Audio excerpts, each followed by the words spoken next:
things are better left unknown. And I'll never find you here, 'cause no one's ever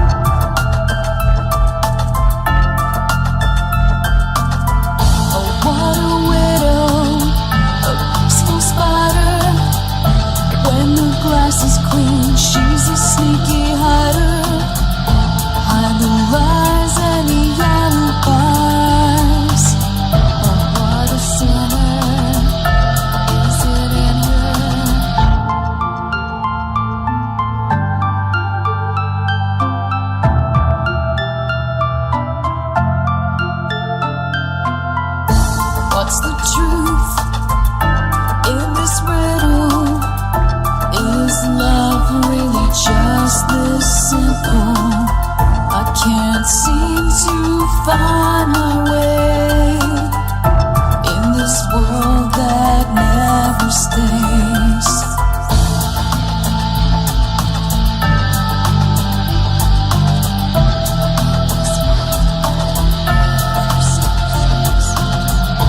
What a widow, a peaceful spider. When the glass is clean, she's a sneaky hider. Hide the lies and the alibis. What a sinner, is it in her?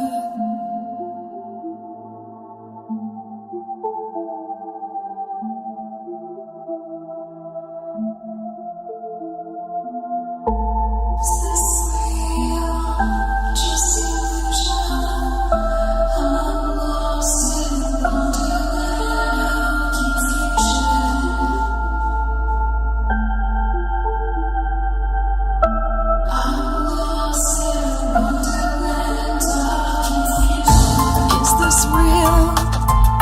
Just illusion, manifestation, or a dark delusion? Is this real or just illusion? I'm lost in a wonderland of confusion.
Don't you wish that your weekend was longer than just 2 days? Well, if so, then you're in luck, because here on Ripon Common Sense Radio, our weekend begins on Wednesday. Yes, you heard that right. Our weekend kicks off every Wednesday at 7 p.m. Pacific, 10/9 Central, with Dark Wolf's Den, starring yours truly, Jerry the Dark Wolf. But that's where the fun has only just begun. Make sure you come back every Thursday through Sunday at 7 p.m. Pacific, 10/9 Central, for the Ripon Rabbit Hole Live Show, starring AJ the Ripon Rabbit. He dives into the archives of vocal legend Art Bell and brings those stories up to date.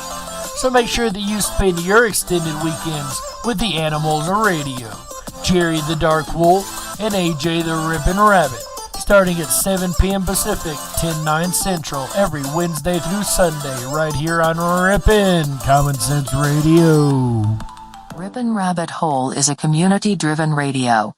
At times the community comments may reveal prejudices and other beliefs that we or our sponsors do not condone. Views or opinions expressed by the community, callers, or guests are those of the individual speaking and do not represent the views or opinions of this site. Ripon Common Sense content is intended for mature audiences only. Enjoy. This is Cynthia Sue Larson with Reality Shifters and the International Mandela Effect Conference, and you're now listening to Dark Wolf's Den Show on Ripon Common Sense Radio.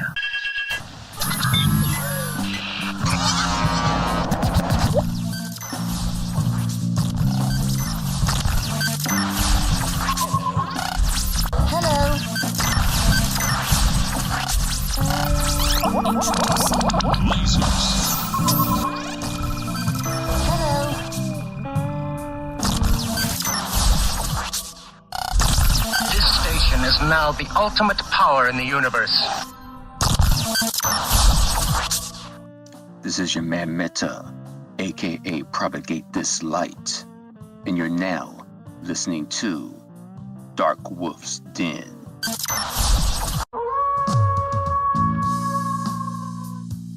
Are ghosts real?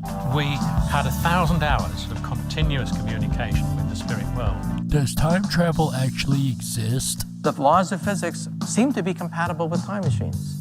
You know, sometimes I wonder about reincarnation, don't you? A 4-year-old boy in Adelaide, Australia, has told his parents that he used to be Britain's Princess Diana. What would happen if the world found out that aliens were real? I didn't say disclosure would be easy, but what is the alternative? To establish a space force as the 6th branch of the armed forces. We have so many questions and yet so little time, so to have you here, the pleasure is all mine. Coming to you from a secret mountain cave, hidden deep within the Idaho wilderness, this is the Dark Wolf's Den Show.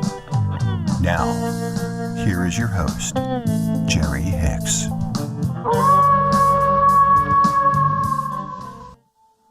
That's right, I am Jerry Hicks, also known as the Dark Wolf, and welcome back to another episode of the Dark Wolf's Den Show. Whether you're on the edge of reality, the edge of the galaxy, the edge of your seat, or anywhere in between, we're glad you chose us to be right there with you. That's right. It is Spooktober 15, 2020, and tonight on the Dark Wolf's Den Show, we're ruining childhoods. That's right.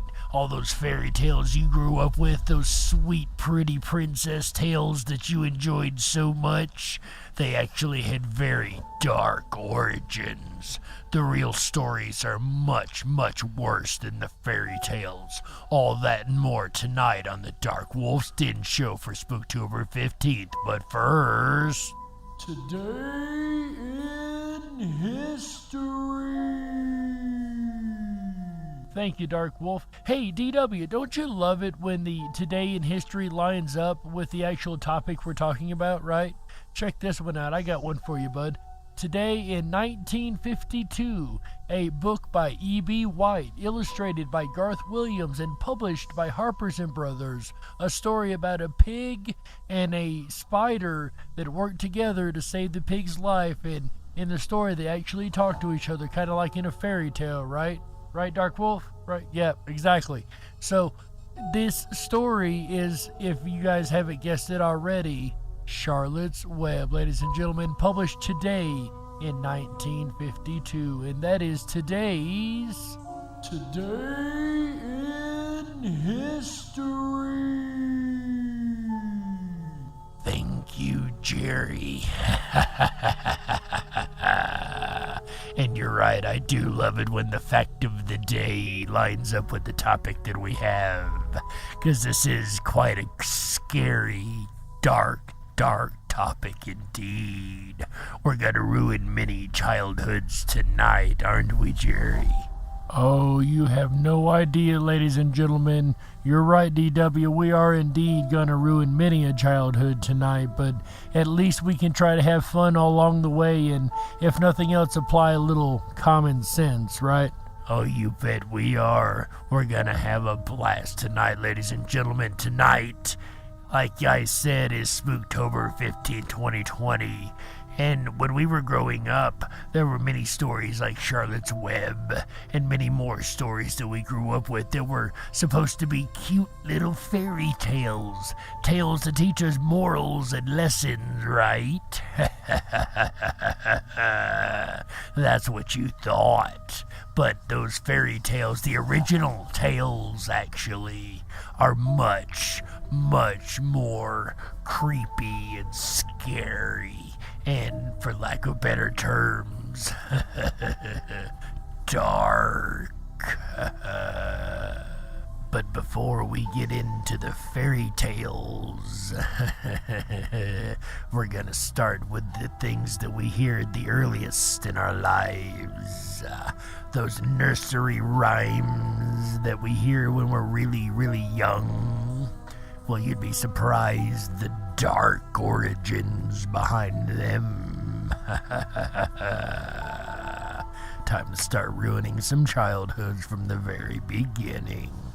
Children often sing the cute nursery rhymes they learn, but nowadays, the true meaning behind them gets lost. Not only does the meaning get lost, it gets turned into a children's fairy tale, a rhyme, a simple song for a child to sing. But as you'll soon find out, these are meant for anything but children.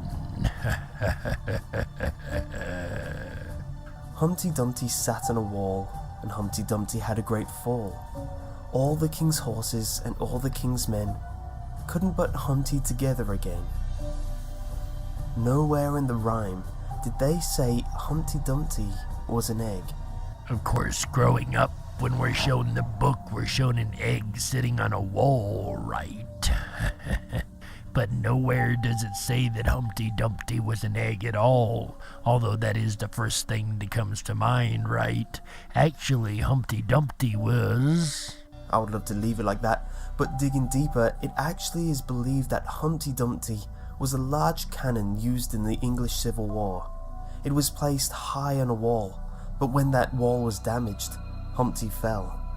And none of the king's horses and none of the king's men could pull him back up to be used again, because of how large and heavy he was. That's right, it was a cannon the whole time.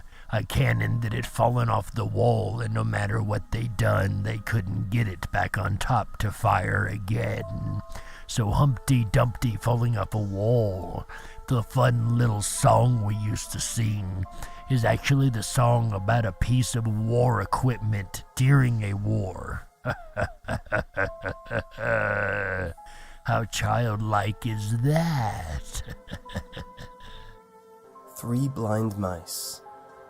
3 blind mice, 3 blind mice. See how they run, see how they run. They all ran after the farmer's wife, who cut off their tails with a carving knife. Did you ever see such a thing in your life as 3 blind mice? And of course one would think, well, it must be the mice getting their tails cut off that is the dark part of this, right? Oh, you'd be very, very wrong, my friend. Wait, you mean it gets worse? Oh, yes, Jerry.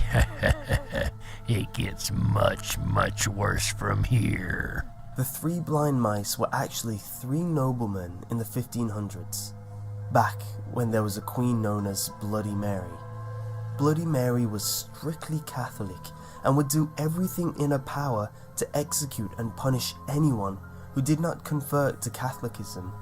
Thus the name Bloody Mary. These mice were plotting against the queen, and thus were punished. But they were not dismembered, nor even blinded as the rhyme goes, but they were burnt at the stake for their crimes against the crown. So of course, when we hear this fairy tale, we picture 3 mice running around that can't see. Running around all silly like, but it turns out that this is actually based on something much, much darker.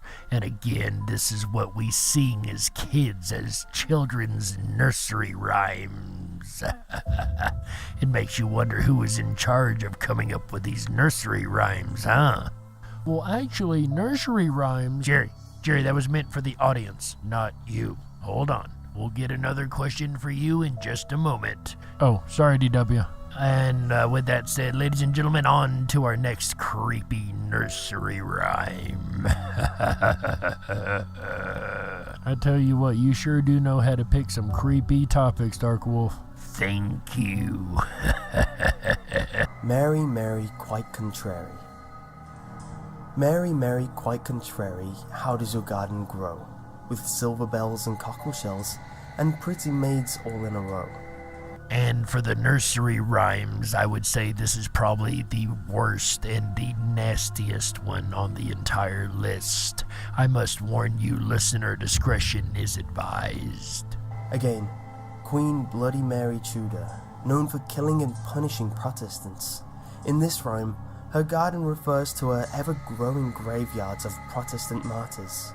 The silver bells and cockle shells are instruments of torture she would have used upon them before they would actually be killed.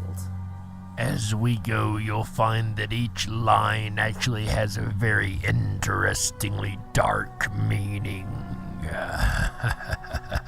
Silver bells were thumbscrews used to crush the victim's thumbs between a hard surface, screwing it down tighter and tighter until it was nothing.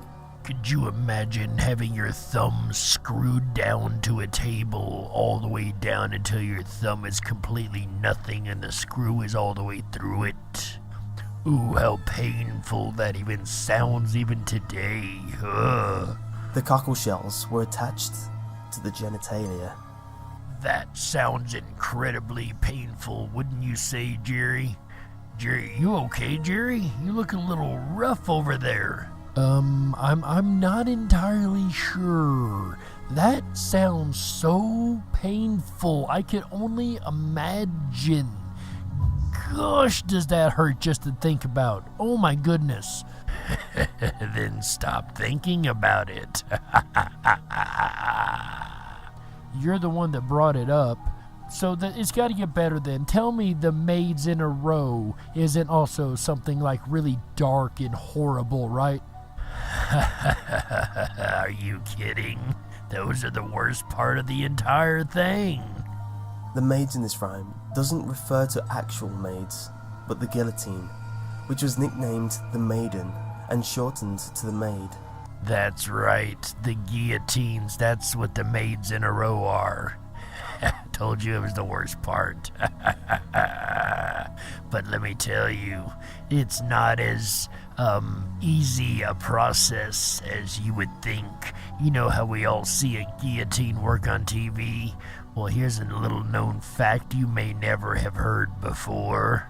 Why do I get the distinct feeling that this is going to be something even worse than the last time? Because it is. Did you know the original guillotine didn't actually work as quickly as the movies make it out? And that it could take up to 11 strikes before the head would actually separate from the body. 11 strikes? I would hate to have front row seats to that event. Blood is really hard to get out of this fur. But what an interesting fact nonetheless, right? As we see in TV, it just takes one strike and the head goes rolling off like a bowling ball. But in reality, it was nowhere near like that. I bet that public event took a little while longer than planned, right? Could you imagine if it was a person with big bones, big strong bones? Probably 30 or 40 whacks, right, with a guillotine? Oh, how painful that would be, because remember, you're still alive while this is going on. Peter, Peter, Pumpkin Eater. Peter, Peter, Pumpkin Eater had a wife and couldn't keep her. He put her in a pumpkin shell, and there he kept her very well. Well, on the surface, that doesn't sound too very bad. When you first hear this, you simply think that he just hides his wife in a pumpkin shell. But looking into the words more carefully, Peter's wife was a loose woman.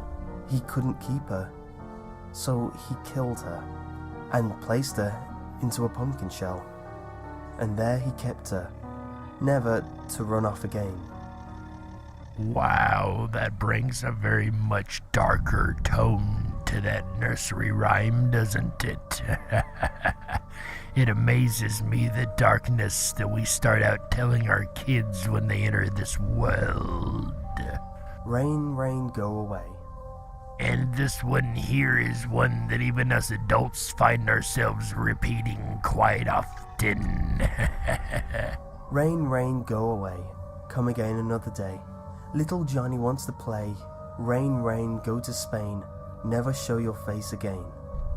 I have to say, until I heard this version, I had never heard of Go to Spain. But that actually has a good dark meaning also. Today's version has the ending going, come again another day. But the reason the original has go to Spain, never show your face again, is because the stormy weather helped the English defeat the Spanish Armada.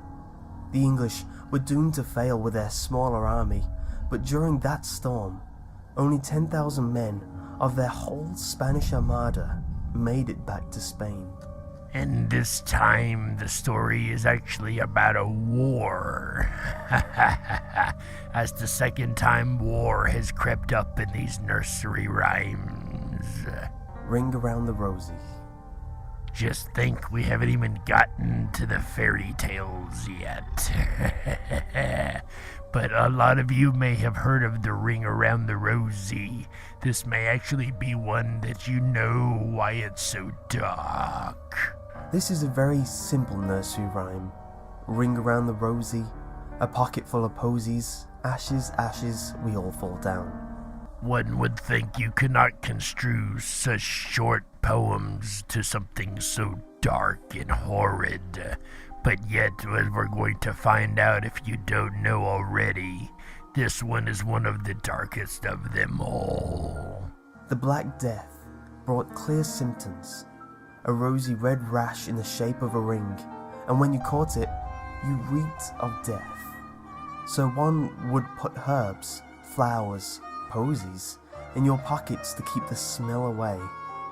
And when it finally caught you, ashes. You were cremated the best they could during that time.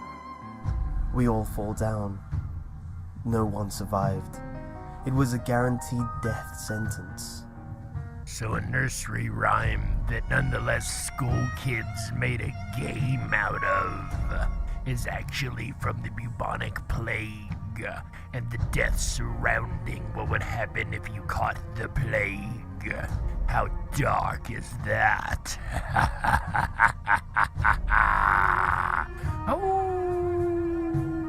Baa Black Sheep. How you holding up over there, Jerry?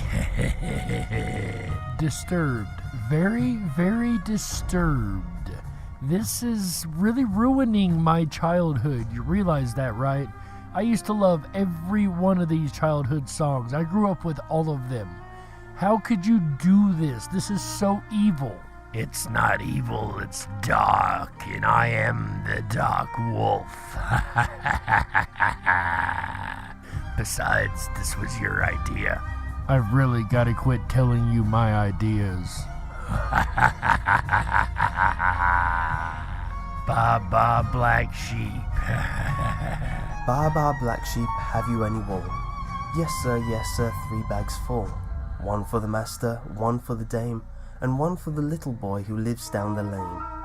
Okay, surely this one can't be that bad. Yes, on the surface it doesn't sound very bad at all, does it? But as we'll soon find, it too is quite dark. The line, and 1 for the little boy who lives down the lane, originally ended as, and none for the little boy who cries down the lane. Now this one is cute, and one may think that everything is well, but actually it's about the rising taxes in the 13th century and how it was being split. 1/3 went to the crown, another to the church, and then the rest for the farmer. But for the shepherd boy, he got nothing. And as for the black sheep, back then Black sheeps were bad luck and useless because their wool could not be dyed. So this is more of a political one than anything. Not necessarily dark, but dark just the same, considering the fact that it's a children's rhyme and it's about politics. Jack and Jill. Jack and Jill went up the hill to fetch a pail of water. Jack fell down and broke his crown, and Jill came tumbling after. Now, admittedly, on the surface, this is already kind of disturbing, right? Go up a hill to fetch a pail of water, fall down, break your head, come rolling down the hill. It's already dark. And would you know that that's only the beginning of the darkness?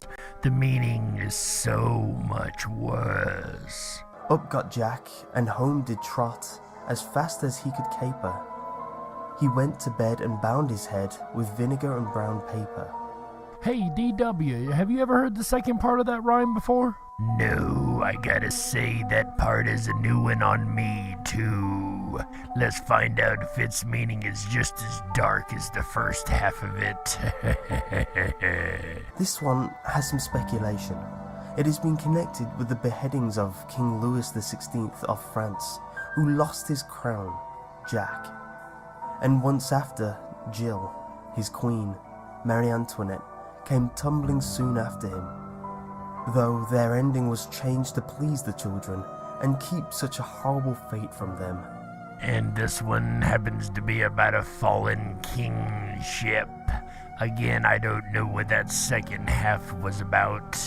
Again, a fallen kingship, I'm sure, but I've never heard the second half of that poem. How about you guys? Have you guys heard of that before? Ladybird, ladybird, fly away home. Ladybird, ladybird, fly away home. Your house is on fire and your children are gone. All except for one called Anne, for she has crept under the frying pan. Alright, Dark Wolf, this is already a dark one on the surface. How can you make this one even darker? There's no way. Oh, you think it's dark on the surface? Wait till you hear the meaning. Ladybird, also known as ladybugs, is a Catholic in the 16th century England, when it was a Protestant country. Catholics were forced to attend Protestant masses and were not allowed to practice their own faith, or they were charged hefty fines. They would have to meet in secret, often outdoors in fields. This is also where the ladybirds were often found. Okay, see, Dark Wolf? I mean, it's not good to have your faith suppressed, but it's not that bad, right? That's not as dark as some of them on this list, right? Oh, it's not over yet. Remember the part about the fire? The fire refers to the priests who were burned at the stakes for not giving up their faith. Ah, come on! I told you it gets darker. Goosey, goosey gander. Goosey, goosey gander, whither dost thou wander? Upstairs and downstairs, and here in the lady's chamber. There I met an old man who would say his prayers. I took him by the leg and threw him down the stairs. Even I gotta admit this one is pretty darn violent, even just on the surface. This refers to the time when Catholic priests would have to stay in hiding. When families would harbor them, they would be taking a huge risk in doing so. If they were caught reciting their prayers in anything but English, which was the Protestant way, they were persecuted. As in Catholicism, prayers are recited in Latin. And yet again, we have a child's nursery rhyme that actually relates to a very dark suppression of a religion. Just think about these the next time you're singing one of these childhood nursery rhymes. What did you think, Jerry? How did you like those nursery rhymes? I gotta say, I don't know if I'm intrigued or disturbed, because I've learned a lot already, and we haven't even gotten to the fairy tales yet, but what I have learned has been incredibly darkly disturbing. Why, thank you, because we're only getting started. Like you said, we haven't gotten to the best part, and yet here we are.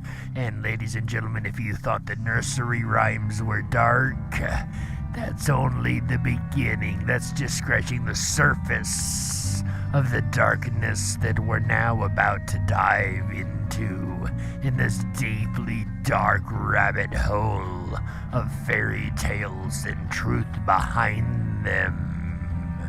One incredibly innocent fairy tale, at least one that we think to be innocent, is the Little Red Riding Hood. But Little Red Riding Hood actually is very, very dark indeed, depending upon which telling you're listening to. So I get some interesting looks when I tell people that I teach courses and I do research on fairy tales. And those looks seem to be asking, why would someone study fairy tales? And my answer is because they're quite literally everywhere. We find them in the books we read our children at night, in the movie theater, on television, in ads for washing machines, and in Halloween costumes from Target. Our culture, of course, is absolutely saturated with fairy tales. Because fairy tales seem to be everywhere, they feel so familiar to us, like we really know them. And yet, we even make up phrases like a fairy tale ending when something goes really, really right? I'm sure you've that phrase more than once, right, Jerry? A fairy tale ending. Yeah, that's kind of what I hope for at the end of every show, right? A really good ending, a fairy tale ending, right? Okay, that's maybe not quite what I meant, but yes, like that. Like a fairy tale ending, like a really good ending to the show. Don't worry, folks, the show is not ending here just yet. We're only just barely getting started. we make a lot of assumptions about fairy tales. We assume that fairy tales have happy endings, handsome princes, and beautiful but passive princesses. We assume we know what is supposed to happen in a particular tale. So Little Red Riding Hood is saved by the woodsman, Beast overcomes his rival Gaston, and Cinderella finds her glass slipper and marries a prince. See, those all had happy endings, right? But learning about the history of fairy tales is truly a game changer. Those happy endings Jerry just mentioned were only added on for the kids' sake, actually. They actually had different endings. Check this out. It reveals aspects of tales that completely transform our understanding of them. We learn, for instance, that fairy tales are not innocent tales for children, that in fact, they often weren't written for children at all. Well, that makes much more sense that they weren't actually meant for children. Did you know that, Jerry? Did you know that fairy tales weren't actually for children at all? No, I can't say I did, DW. I always knew fairy tales to be just that, something we told our kids, and our kids kind of played out, like Cinderella, or as we're talking about here, Little Red Riding Hood. Those were always supposed to be for children, right? That's what I was taught growing up. Yes, you were right, because that is what I remembered too growing up, is that fairy tales were kids' tales, just child's play, right? Actually, no, they were never ever meant to be for children. They were actually meant to be for a very specific group of adults. Fairy tales can speak to a range of issues in different social and historical contexts.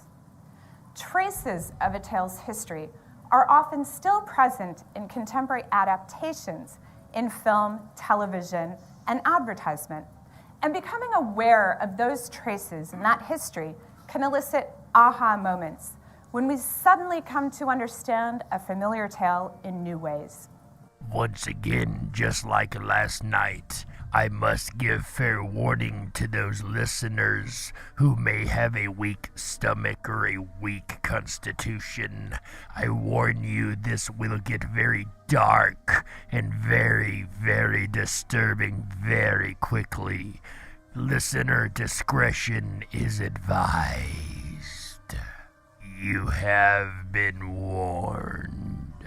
Yes, like DW said, the topics we're about to cover actually are about to get very, very sensitive. That's what I just said. I love teaching about fairy tales because I often hear students saying things like, I will never watch a Disney film in the same way again. So in order to give you a sense of what I mean, let's take the example of the familiar tale of Little Red Riding Hood. The earliest written version of the tale that we know of, for the most part, is familiar to us. A little girl in a red riding hood goes to her grandmother's house, and she goes through the woods, and when she's in the woods, she encounters the wolf. Was that you, DW? Was that you in the woods that she encountered? Ha ha ha, don't be silly. I'm not that old yet. However, it might have been one of my ancestors. And then the wolf races to grandmother's house, gobbles her up, and then he waits in bed for the little girl. So far, this story sounds familiar. The girl comes to grandmother's and she goes inside and she crawls into bed with the wolf. So that's a new part of the telling. I don't remember her crawling into the bed with a wolf in the telling that I grew up with. What about you, Jerry? Do you remember her crawling in bed with a wolf? No, in the telling that I remember, she just stood on the edge of the bed and said, "Oh my, what big this and what big that you have," which we'll probably get to that part here in just a second. I don't know the older version, so we'll see. But, you know, this one's dark on the surface too, DW, because the wolf runs home and gobbles up the grandmother and dresses in the grandmother's clothes. So, I mean, in the beginning, it's already dark. The wolf literally eats the grandmother, right? Yes. Once again, we see darkness on the surface of the story, so we can only imagine the darkness that lies beneath. And she starts saying, "Oh, grandmother, what big arms you have. What big legs you have. What big whatever you have." And then the wolf gobbles her up. Unfortunately, in this earliest written version of Little Red Riding Hood, no woodsman comes to save the day. Not only does the wolf eat the grandmother, but he also gobbles up Little Red Riding Hood at the end of this tale. Once again, if it's this dark on the surface, wait till we get to the actual meaning. Not many people realize that this earliest written version of Little Red Riding Hood was penned by Charles Perrault in 17th century France for an adult audience of aristocrats. That's right. Remember earlier we discussed that it wasn't actually written for children, but it was written for a very specific group of people. That would be the 17th century French aristocrats, a powerful group of people. I guess you would say those that are what we call the elites today. But in 17th century France, there were certain things that you just could not say out loud, but if you could put it into a story form, you could actually get your point across much, much more easily. Perrault was a very important man in the age of Louis XIV. He had important positions in the government, and he told fairy tales. And so Perrault and other female and male aristocrats would hang out in French salons, and they would all tell each other fairy tales. And one of the tales Perrault presented to his aristocratic listeners and readers was Little Red Riding Hood. So we have to imagine Perrault telling the story to an elite group of women and men in a luxuriously decorated aristocratic home. At the end of the tale, Perrault appends a moral to the story, which in fact recontextualizes the tale for such an audience. So this goes from just being a cute little story about a little girl going to grandmother's house. It actually has a deep moral meaning to it.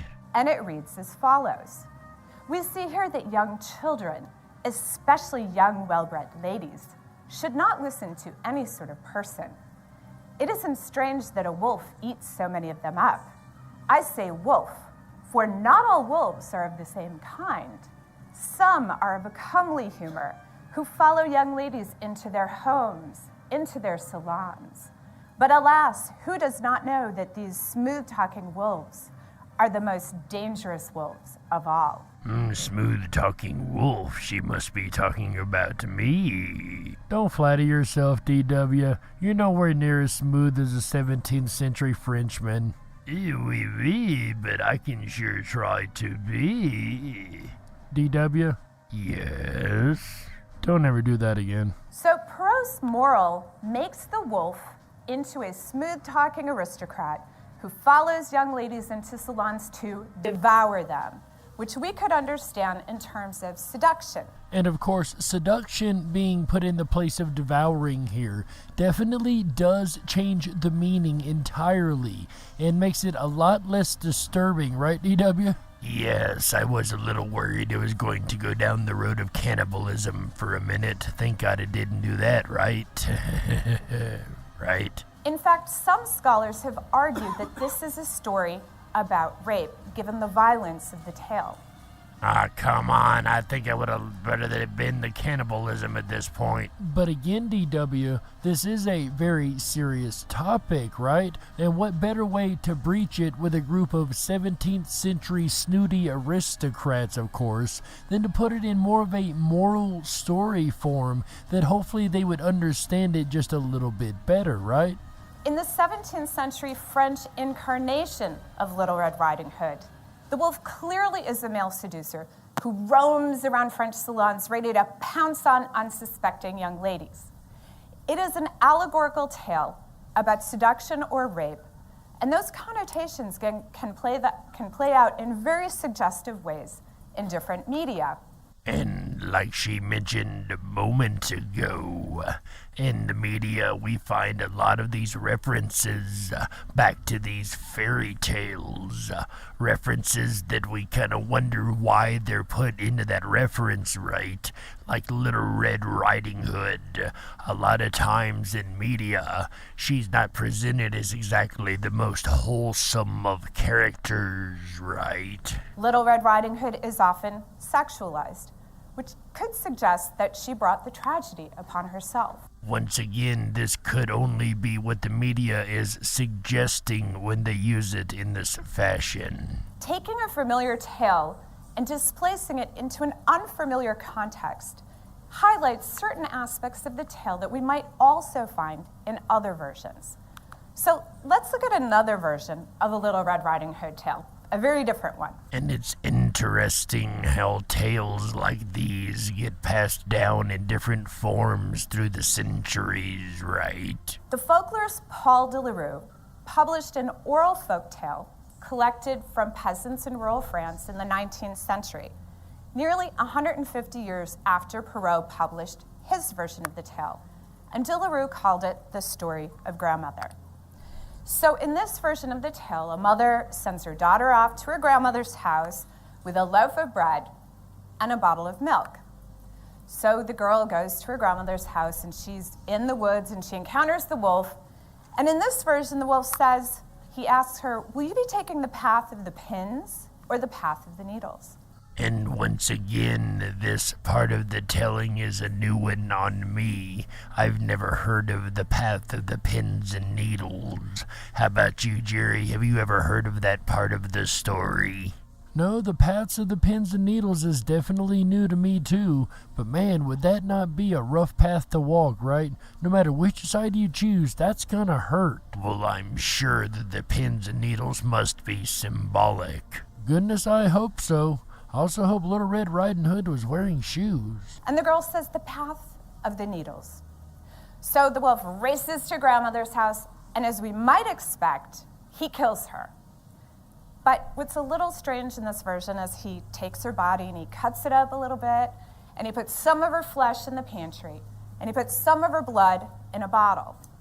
Hey, DW, remember that cannibalism you were talking about earlier? You have got to be kidding me. When the girl arrives, the wolf disguises his grandmother, has her come in the house, and the wolf says, "Why don't you eat some of the meat in the pantry and drink some of the wine from the bottle?" So the girl unknowingly eats and drinks her grandmother. Then the wolf tells her to take off all of her clothes, throw them into the fire, and crawl into bed with him.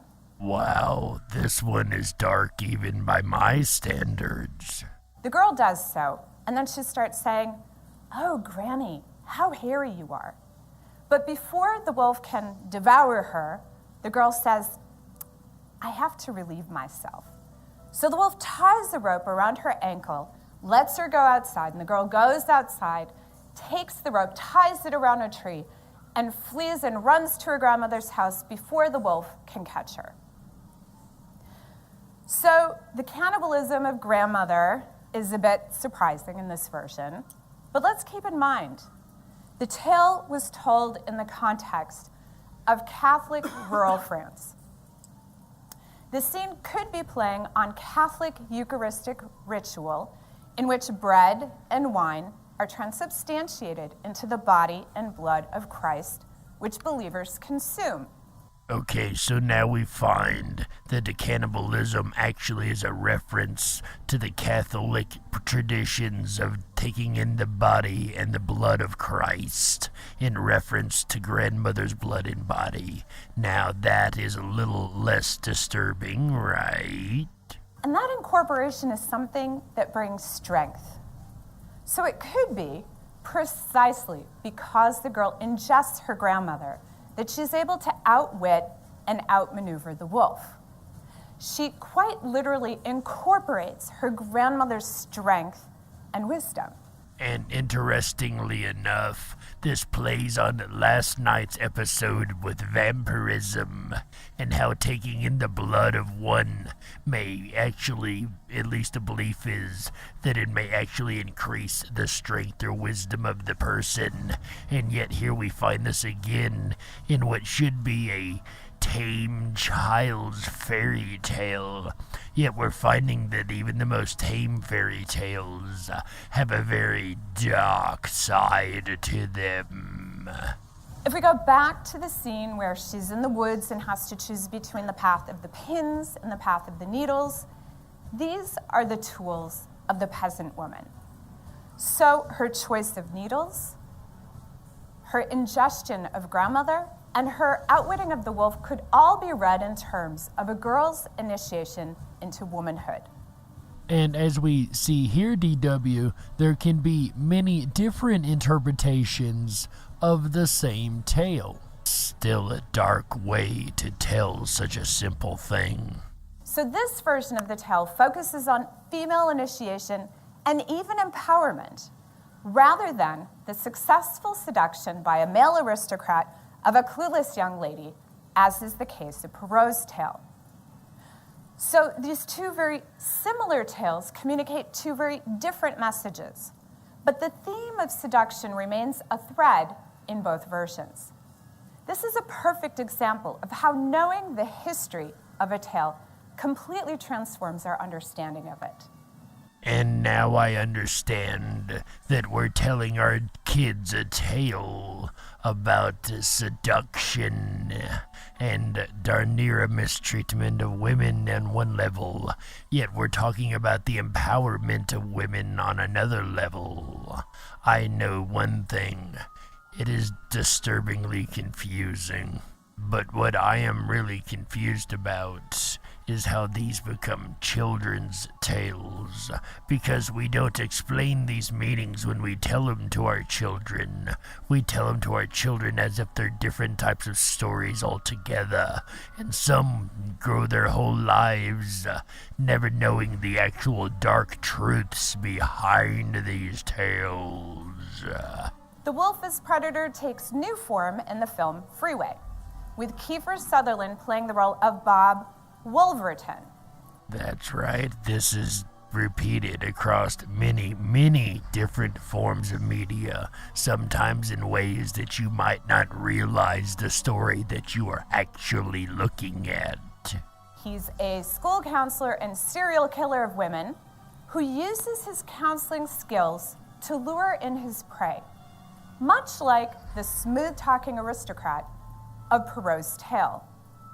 But like the wily young girl of the story of Grandmother, the Little Red Riding Hood character Vanessa, played by Reese Witherspoon, is able to overcome her abuser.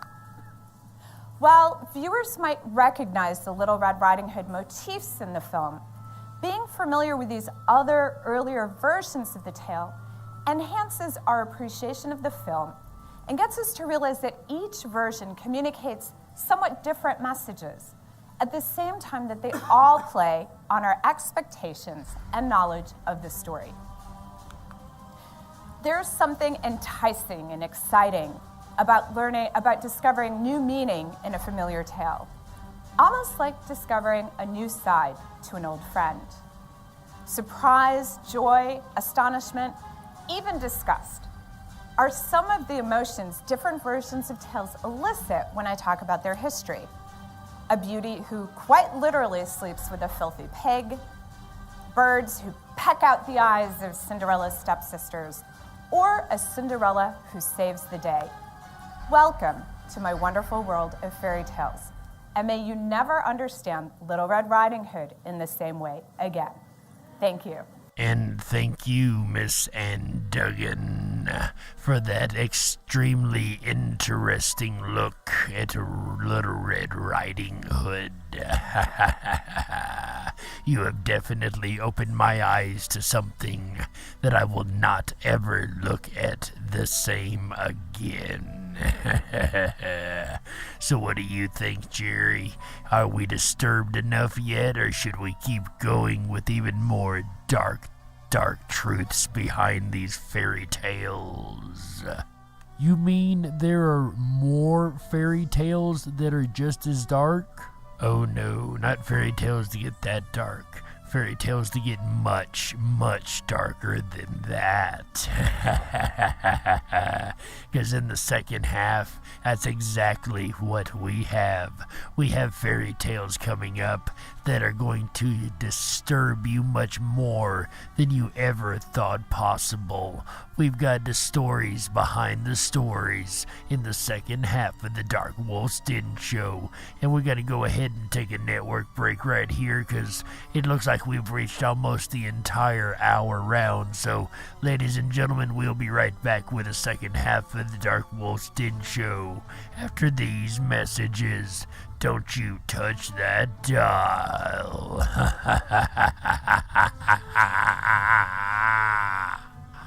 We gotta stoke the fires and run off the men in black. Don't touch that dial. We'll be right back. Sex in the City? Nope. Interview with a Vampire? Nope. If you build it, they will come? Febreze? Tweeze in the middle? Wrong again. Depends. Nope.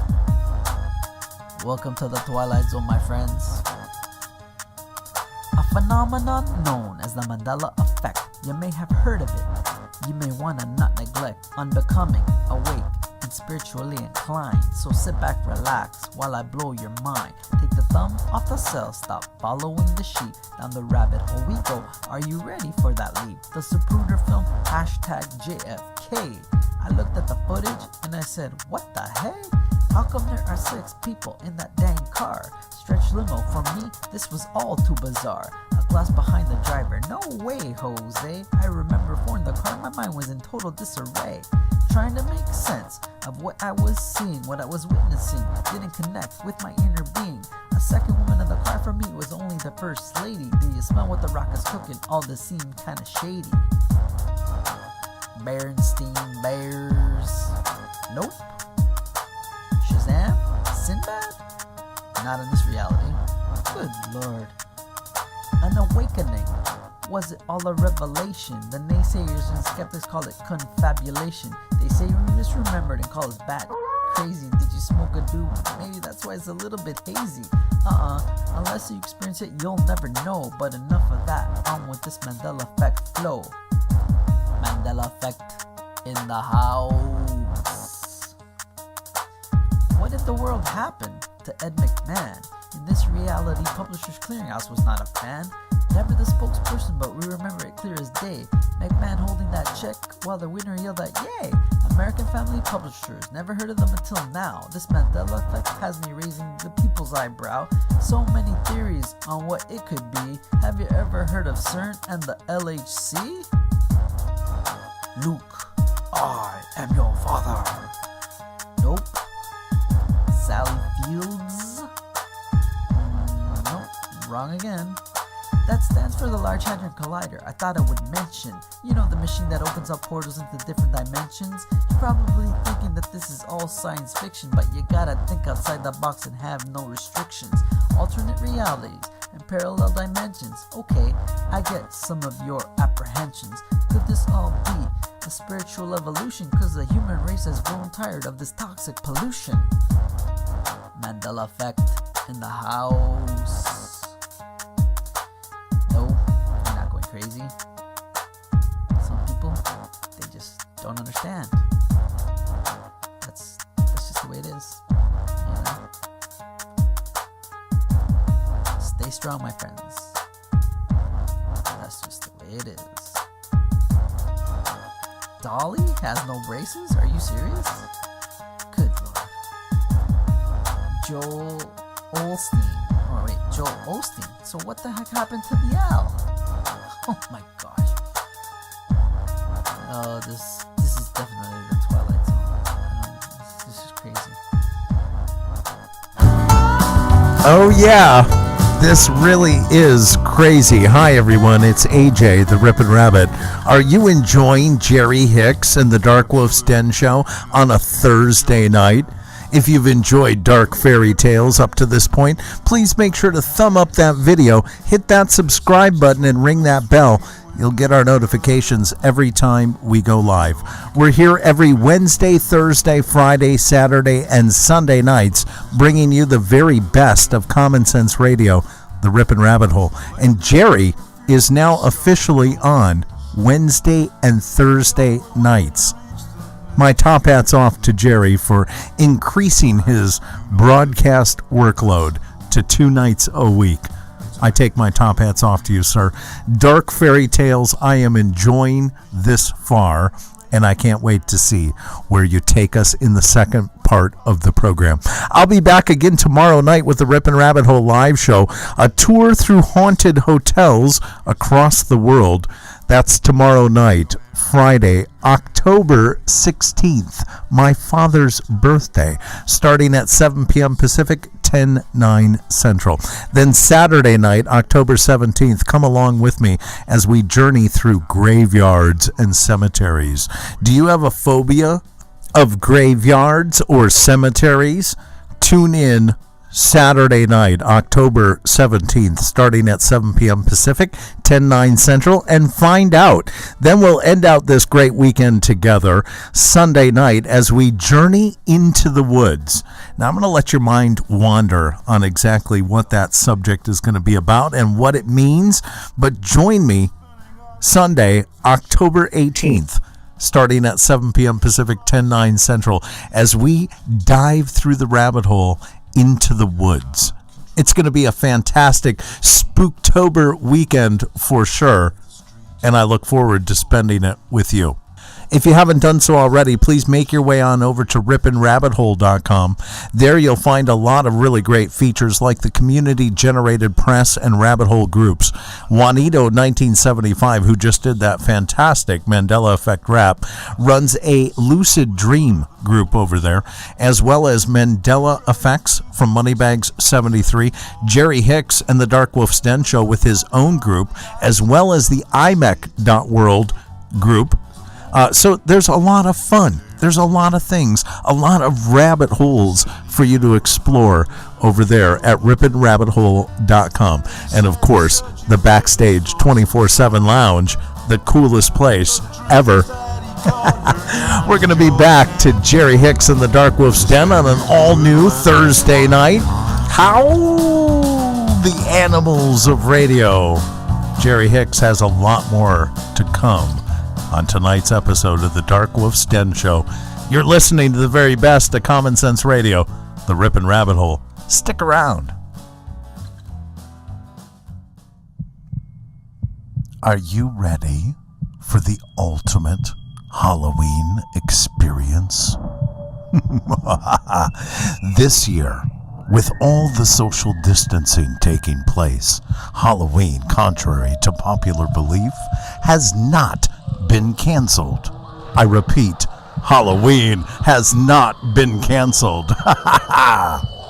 The Ripon Rabbit Hole is proud to sponsor a unique virtual Halloween event taking place October 15th through the 31st exclusively at ourtrickortreat.com. That's O-U-R, trickortreat.com. Sign up and knock on virtual doors for 17 days straight to win a variety of prizes from national, state, and local sponsors. Check out ourtrickortreat.com for the ultimate Halloween experience this year. If you were meant to be controlled, you would have come with a remote, but you didn't. And that's why you listen to the Dark Wolf's Den Show. Now, here is your host, Jerry Hicks. That's right, I am Jerry Hicks, and I am the Dark Wolf. And welcome back to the second half of this episode of the Dark Wolf's Den Show. That's right, whether you're on the edge of reality, the edge of the galaxy, or the edge of your seat, we're glad you chose us to be right there with you. Tonight, Jerry and I are discussing dark fairy tales. That's right. In the first half, we went over some very disturbing nursery rhymes. We've covered Little Red Riding Hood and the many interpretations of that one. But now we're going to cover 20 more dark and disturbing fairy tale meanings. Are you ready for this, Jerry? I don't think I am ever gonna be ready to have my childhood ruined, but with that said, let's do it. You keep stealing AJ's taglines, you ain't gonna have very many fairy tale endings left. Speaking of fairy tale endings, let us get this show back on the road, shall we?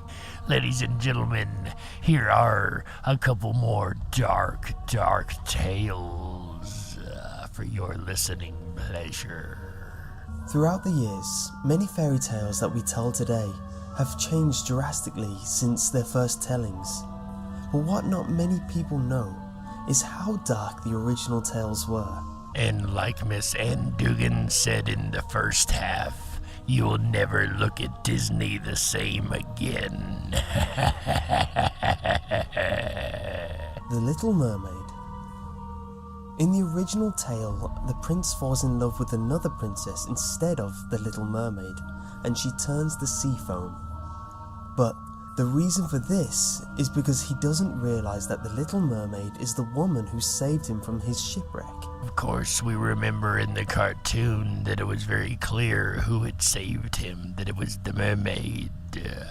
But in this telling, the original telling, it's much worse. She gives up her voice to get human legs in order to have him fall in love and marry her, but... And we all remember that part of the movie where she makes a deal with the sea witch Ursula.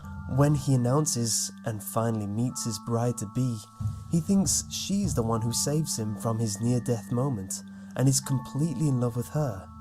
This breaks the mermaid's heart. In attempts to save their sister, the mermaid sisters cut off all their hair and gave it to the sea witch in return for a magic knife. So in this telling, the sisters go back and also make a deal with Ursula the sea witch. And it only gets worse from here. The Little Mermaid needed to kill the prince and have his blood drip onto her feet, so she could grow back her tail that night and swing back into the ocean. So she has to kill the prince in order to live. What a heck of a choice this is. She did not, however, and thus turned to sea foam. The next time you're walking along the ocean and see the sea foam rise up, you might just wonder, was that once a mermaid? Cinderella. In the original story of Cinderella, her two stepsisters are desperate to be the prince's bride. And we all remember the wicked stepmother and wicked stepsisters. But actually Disney spiced it up and cleaned it up a whole lot from the original tale. I always liked that song from that particular movie. You know, the one, Cindy-Rally, Cindy-Rally. Oh yeah, the one with the singing mice. That was kind of cute, wasn't it?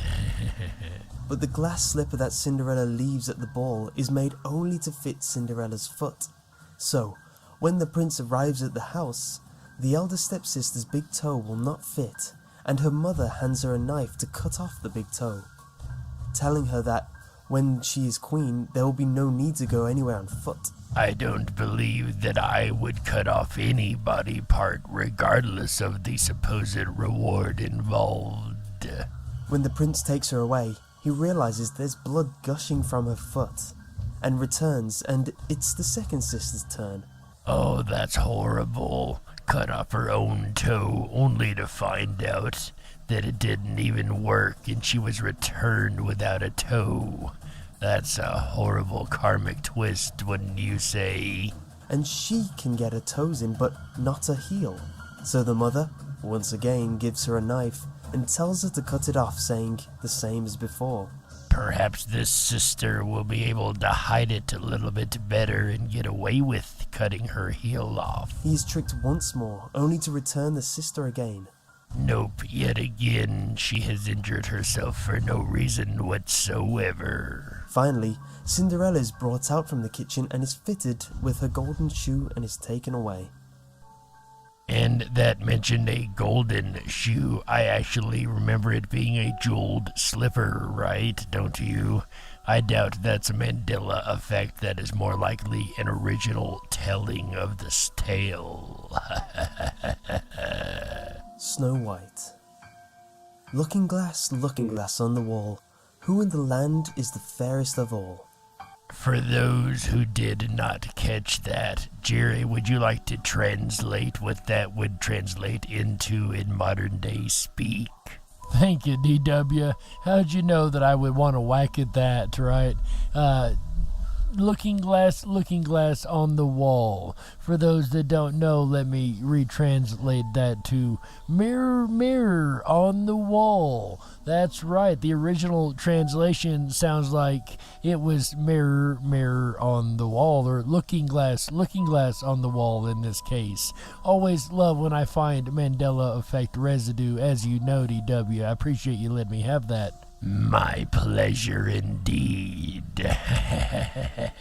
I also love when we find Mandela effect residue. It's always enjoyable, my friend.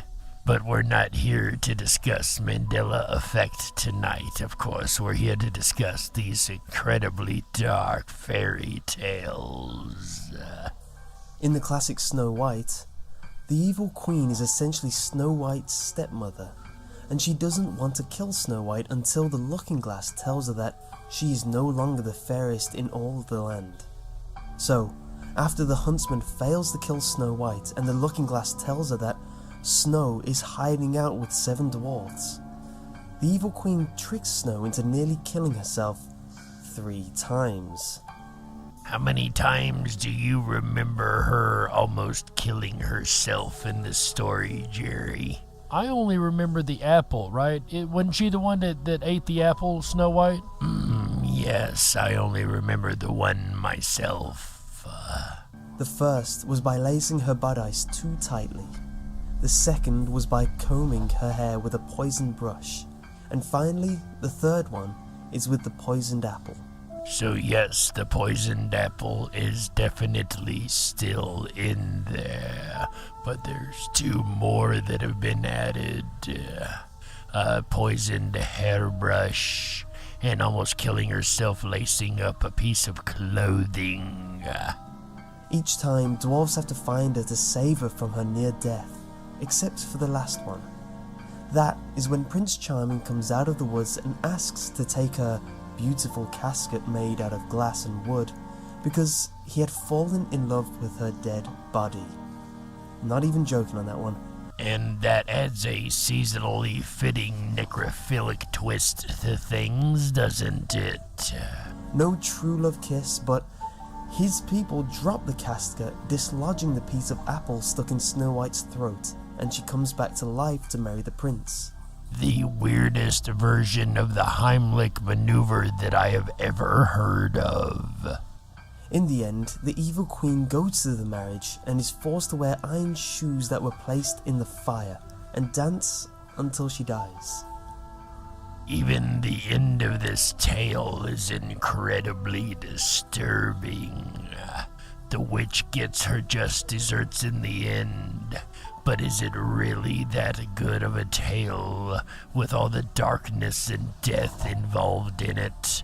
Remember, we learned this as a sweet children's childhood Disney movie. Turns out the original is a lot darker than Disney showed us. Rapunzel.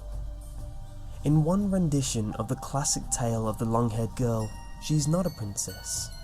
A child of 2 people who longed and longed to have a child but could not.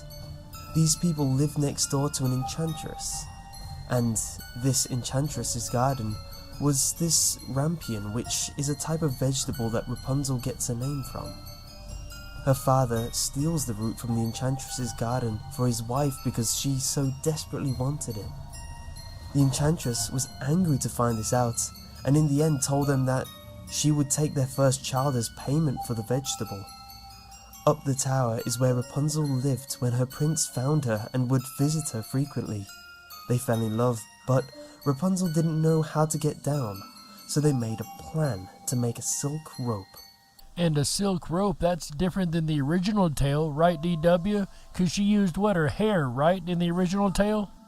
Yes, Rapunzel, let down your hair. That is right, Jerry. Rapunzel let it slip that the prince weighed less than the enchantress, so she cut off Rapunzel's long braids and sent her away to the desert.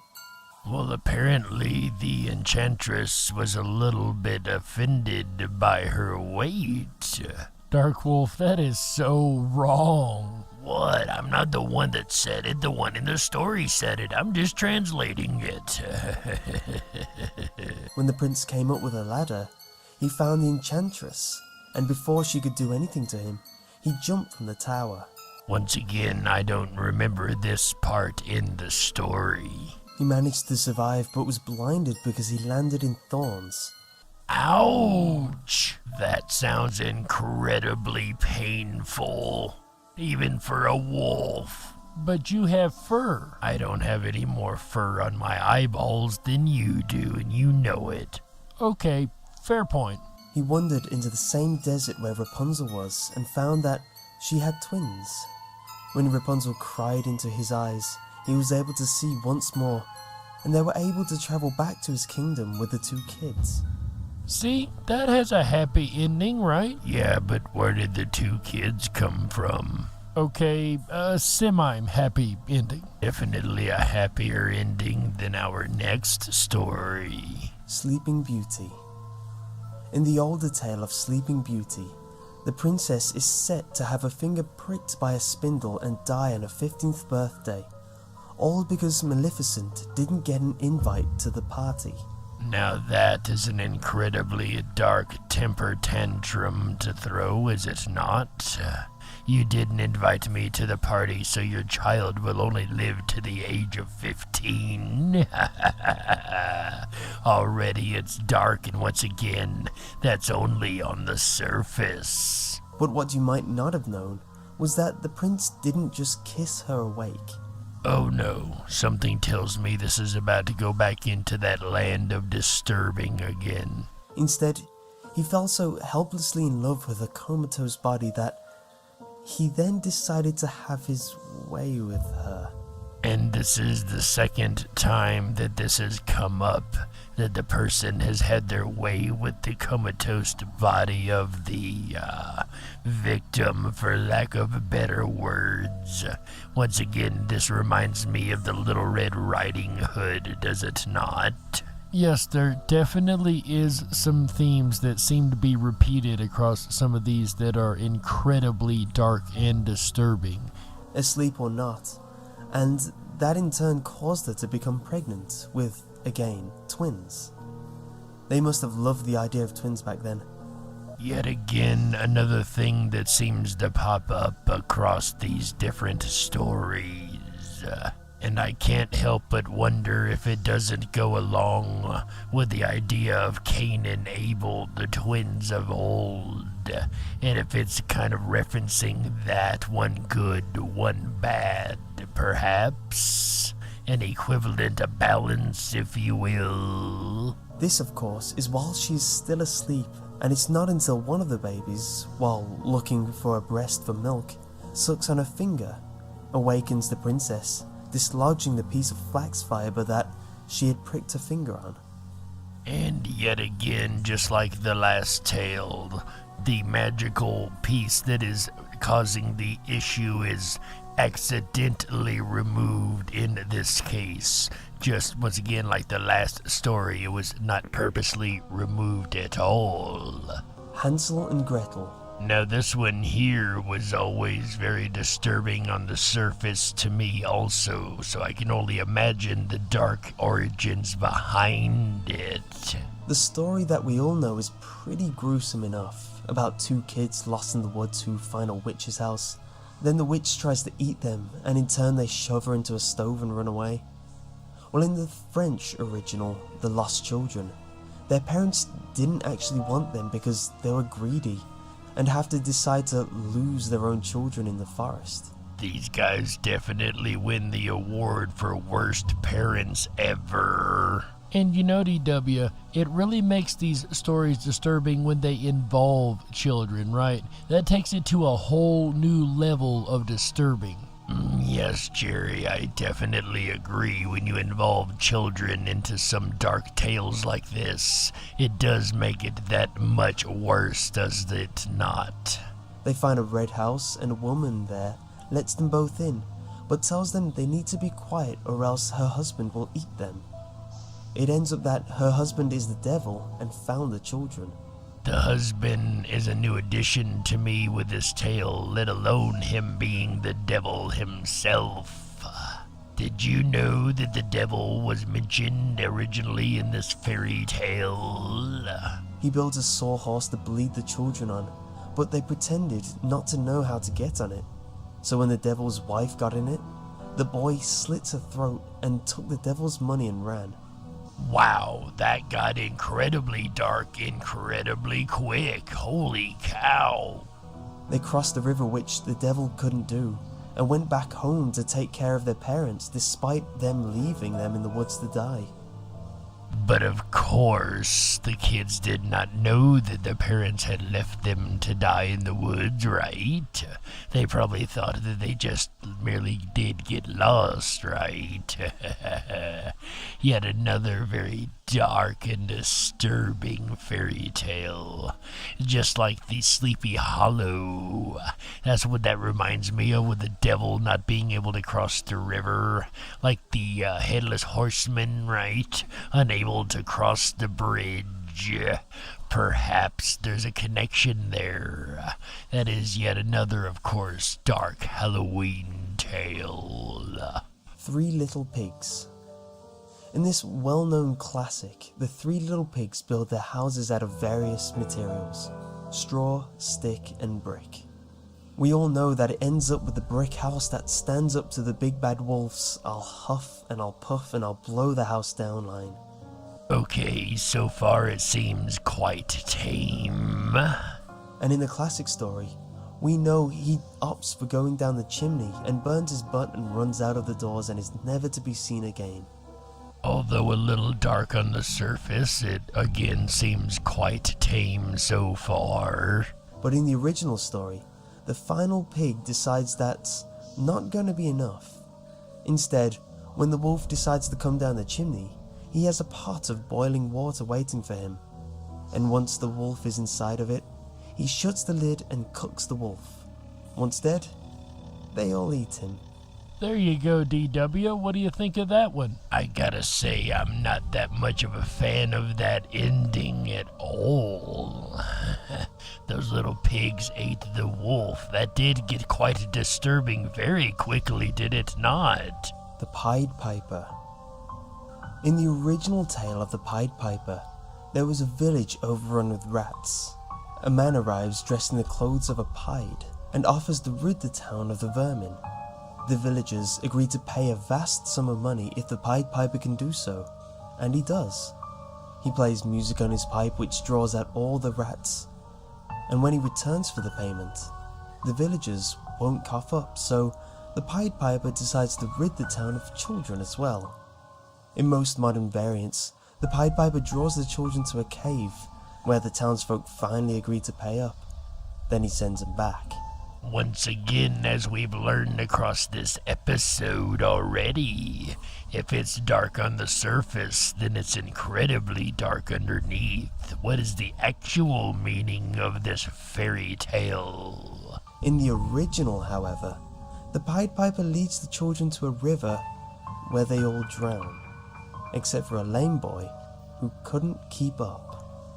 And here you thought these were all just moral tales, right? He drowned the children. That is disturbing and dark.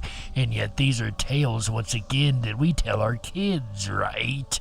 Really makes you think twice before you tell another fairy tale to your child, doesn't it? Beauty and the Beast. The original tale is titled Little Broomstick. One of my favorite Disney movies indeed.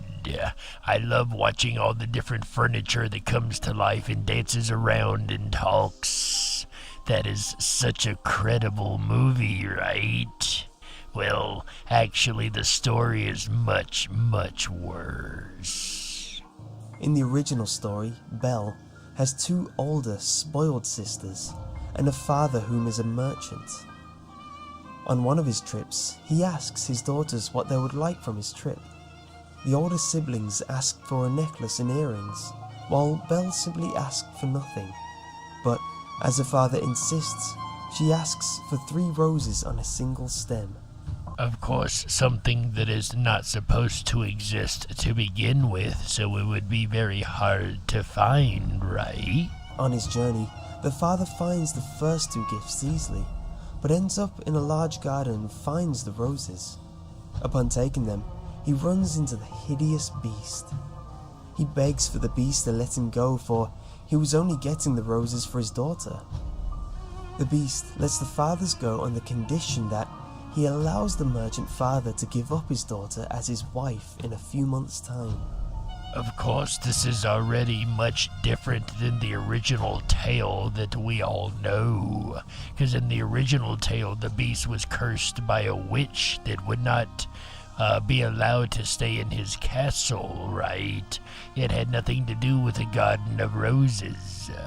And also remember, the rose in the story that we know would die if Belle did not fall in love with the beast. It was supposed to be a choice of Belle's. Yet we find in this story that that is not the case at all. Time comes, and Belle ends up being taken to the castle as the beast's companion. They don't really talk much, but they do sleep together. First, it is only side by side, then slowly he leaves her a kiss, until she can no longer sleep without him by her side. When she sees that he looks as if he is dead in the courtyard, and she weeps over his lifeless body, he returns to his normal self. His father had a sorceress transform him into a hideous beast when he would not marry someone he did not love. Once again, there's a difference in the original story, because as I mentioned a moment ago, the original curse was from a woman who was not allowed to stay in the castle with the beast, or the prince that would become the beast. And this telling is because he would not marry someone that he did not love. It definitely changes the meaning of the entire story, doesn't it? And the only way to break the curse was to have someone love him as an ugly beast. The story, however, does not end here, for Belle wants to bring her sisters and father to come live with her after she marries the beast turned prince. But the sisters, being completely jealous of her, drown her in a bathtub. Wow, once again, incredibly quick, it takes a very dark turn. And in another plot twist, the same sorceress brings Belle back to life and tells her the only way to punish the sisters properly is to turn them into stone columns, and if a man can ever fall in love with them, then they will return back to normal. Well, from what we've heard of the princes that fall in love with comatose bodies, I guess nothing is out of the question, is it? But we had resurrection in that particular story, another part that I do not remember. Beauty and the Beast is definitely one that becomes very disturbing as you look into the darker, deeper meanings and origins behind it. So what do you think so far, Jerry? Are you disturbed yet? DW, I am way past disturbed. You have absolutely ruined nursery rhymes for me. You've ruined most of the fairy tales that I grew up with. I think I may actually need therapy after this episode. What do you guys out in the audience think? Think this is disturbing enough you might need therapy afterwards? Maybe those in the VIP backstage lounge will give you some good therapy, right? You guys can always join us back there after the episode, and we can discuss these further. But don't worry, we're not done yet. We have yet another list of dark fairy tales to go through. You think you can handle a little bit more, Jerry? I don't know. By the end of this, I might end up over in the corner just shivering and rocking, right? Let us hope that that is not the case. And let's hope we haven't done that to our audience yet, because we have yet another dark tale to go through. Aladdin. Ah, yes, Aladdin. The tale of the street rat turned prince thanks to the magic genie. Another great Disney film from the 90s. One that's the lovable, cherishable story, right? We all know him as a lovable street rat. However, in the original version of the tale, Aladdin is far from lovable. Rather, he is an impetuous, lazy, and stupid boy who refuses to make anything of himself. And I'm sure we all know somebody like this in our lives that we can relate this character to. To the point that, at the beginning of the story, his father literally dies of disappointment. You have to be pretty bad if you kill somebody from being completely disappointed in you. Then, when Aladdin finds his genies and achieves some measure of success, he believes himself worthy of the Sultan's daughter. And genies in this case, of course, means the jinn, which we've discussed on earlier episodes, I do believe. And if not, then we will definitely be discussing it in the future. Unfortunately, the princess is already betrothed to another. But this is no worry for Aladdin. No, he chooses to kidnap the princess on the night of her wedding, forces her to spend the night with him, and sends her fiancé off to be tortured by Aladdin's jinn. In this telling, Aladdin sounds more like the villain than he does the hero, thereby preventing the princess from consummating her marriage. He does this long enough that her fiancé believes the marriage is cursed and abandons her. at which point Aladdin steals her for himself. And you would think boy gets the girl, end of story, right? However, that is not the end of this tale. Aladdin eventually marries the princess and outbuilds the Sultan's palace to prove his right to rule the throne. Until the evil sorcerer decides to have his revenge on Aladdin, steals the genie's lamp, and teleports Aladdin's palace, princess and all, into the desert. Aladdin despairs and nearly commits suicide by jumping into a river, before remembering he has a tiny jinn in a ring on his finger. And once again, these jinn come into play that were not a part of the story that we learned through Disney, of course. Using the jinn, he finds his palace, reaches the princess, and forces her to first seduce the sorcerer, and then to murder him. Our hero, everybody. It sounds like Aladdin was more of an anti-hero than a regular hero, wouldn't you say? And having the evil sorcerer killed. Once again, a dark ending to this well-known fairy tale. Do you guys remember the tale of the princess and the frog? In some versions of The Frog Prince, the prince doesn't return to form after the princess kisses him, or he spends a few nights on a pillow. No, instead the princess has to cause him physical harm. Of course, the classic fairy tale trope of kissing the frog to turn him into a prince. Well, it turns out it isn't such a lovely, sweet little tale after all. In one, she throws him as hard as she possibly can against the wall. Wow, isn't that animal abuse? In another, she burns him to a crisp. You know, I don't mind some fried frog legs every now and again. And in another, she literally chops his head off. Yeah, I got nothing on that one. And that's what breaks the spell. Nothing like being decapitated by your future wife. So it seems that the tale of the princess and the frog once again is much darker than the one that we grew up learning about. The story of Rumpelstiltskin is fairly well known. A man brags about his daughter's ability to weave, claiming she's so good that she can turn straw to gold. The Rumpelstiltskin story indeed gets very, very dark and goes to some interesting places. A king hears about this and forces her to prove her abilities under penalty of death, and an imp comes to save her. On the third night, he asks her something in return, and she has nothing to offer him. "Worry not, my dear," he says. "Just give me your firstborn child." And this is yet another trope that we find coming up in a lot of the fairy tales, is taking the firstborn child of the, quote, victim of the tale. The girl agrees, the room is turned to gold, and the king marries her. Of course, not long after getting married, she has a son, and the imp comes to take the child.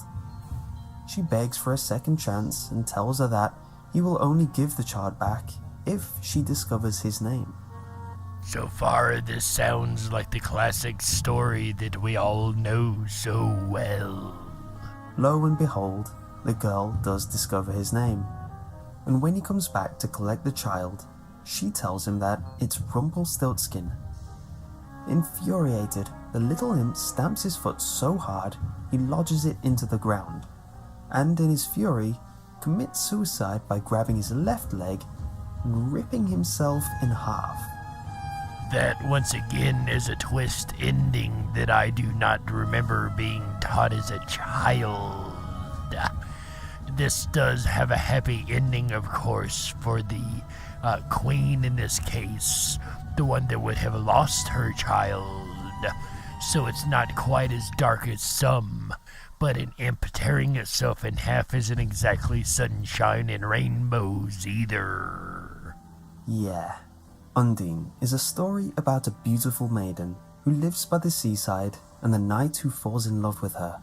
And I must confess I am not as familiar with this particular tale. Sounds like your standard fairy tale, right? There's just one problem. The maiden doesn't have a soul. People today might know Undine as a character from the popular video game Undertale, but back in the early 1800s, Undine was one of the creepiest German fairy tales around. And as you guys know, earlier we covered Hansel and Gretel, which is also a German fairy tale. The German tales do tend to get very disturbing. The story of Undine starts off with a fisherman, his wife, and their young daughter. One day, the daughter slips from the mother's grasp and drowns in the lake. Oh no. Like I said, I don't know this tale at all, but if we've learned anything so far, like I said earlier, if it's dark on the outer layer, then it's going to be incredibly disturbing on the deeper layers, right, DW? That seems to be the trend so far tonight, huh? Let us see if that continues. The fisherman and his wife mourn until later that day, when Undine arrives at their cottage, blonde hair dripping with water. The fisherman decides to raise her as his own and takes the silent, well-behaved child to be baptized, only for her to start screaming as soon as the ceremony is over. The ceremony causes Undine to grow willful and wild, but despite this, the family grows together happily. One day, a knight comes to the little cottage in the forest and falls in love with Undine, despite the fact that her lack of soul renders her terribly selfish and incapable of empathy. So already we know that he cannot love her back. This is not going to end well, Jerry. Something tells me that's going to be an understatement, Dark Wolf. Something tells me you may be right. Let us find out. Upon a priest's visit to the cottage, Undine marries the knight. He promises to love her forever, and on her wedding day, Undine is granted a soul by God. Okay, DW, maybe this isn't gonna turn out so bad after all. She's got a soul now, right? Maybe. Undine and her knight return to the city, only to discover there was another lady close to her knight before this journey, a woman named Batalda. Despite Batalda's love for the knight, she and Undine become good friends, at first. But soon Batalda learns the truth about Undine. And of course, another woman in the picture is never a good sign. That she is a water spirit, given a soul by love, and grows cold to her. And as Batalda grows cold to her, she convinces the knight to grow suspicious of his wife as well. Undine despairs as over time she watches the love leave her knight's eyes and her knight leave her side for Batalda's. It sounds like you might be right, Jerry. This might get disturbing after all. Finally, the day comes that Batalda, Undine, and her knight are all traveling by the waterside. Batalda's necklace, given to her by the knight, is stolen by a mischievous water spirit. She and the knight are incensed and blame Undine, who dips her hand into the water and pulls out a different necklace, one much fairer than before. But her husband sees this necklace as yet more proof of her strangeness, and finally shouts, "You are a witch. Go and trouble us no more." So far, we have a water spirit who had fallen in love and was given a soul by the power of love, only to have that love stripped away from her and ripped away from her life.